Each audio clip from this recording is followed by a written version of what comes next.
فضيلة الشيخ، ونحن على مقربة من هذا الشهر الذي أوله رحمة ووسطه مغفرة وآخره عتق من النار، برنامج المسلم في هذا الشهر والأوقات والساعات كيف يقضيها؟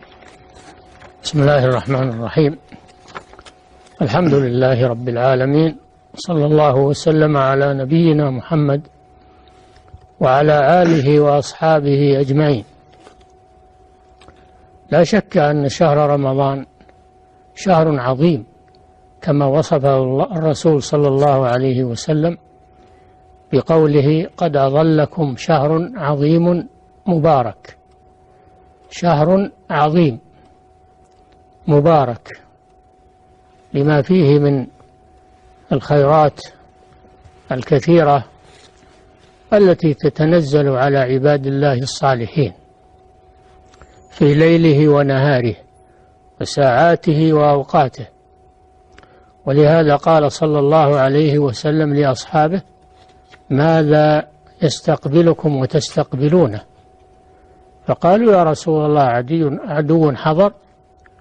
قال: شهر رمضان.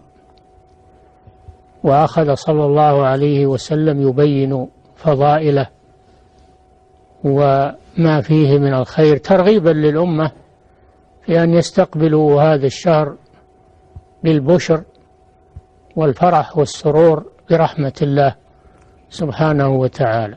قل بفضل الله وبرحمته فبذلك فليفرحوا هو خير مما يجمعون. فهو ليس موسما تجاريا من مواسم الدنيا وأسواقها التي يتنافس فيها كثير من الناس، وإنما هو سوق أخروي، تجارة الرابحة،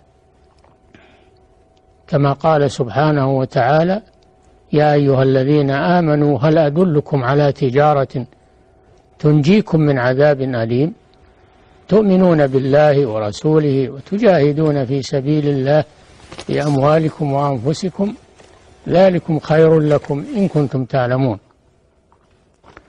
وهذا يتمثل في شهر رمضان أكثر من غيره، فيه فضائل.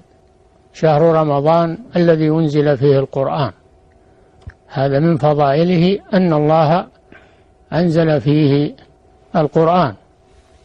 شهر قال فيه صلى الله عليه وسلم: فرض الله عليكم صيامه وسننت لكم قيامه. قال صلى الله عليه وسلم: من قام رمضان إيمانا واحتسابا غفر له ما تقدم من ذنبه. وفي حديث آخر: من قام ليلة القدر إيمانا واحتسابا غفر له ما تقدم من ذنبه. وفي حديث آخر: من قام مع الإمام حتى ينصرف كتب له قيام ليلة.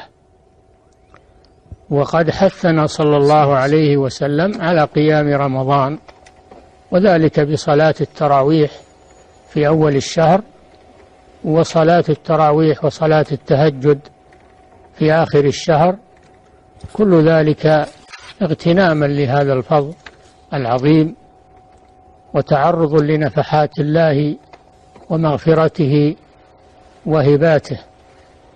فالمسلم الذي مكنه الله من هذا الشهر ويسر له فعل الخير، هذا قد حصل على ربح عظيم في حياته، زيادة على ما عند المسلم من الحسنات والأعمال الصالحة في سائر السنة.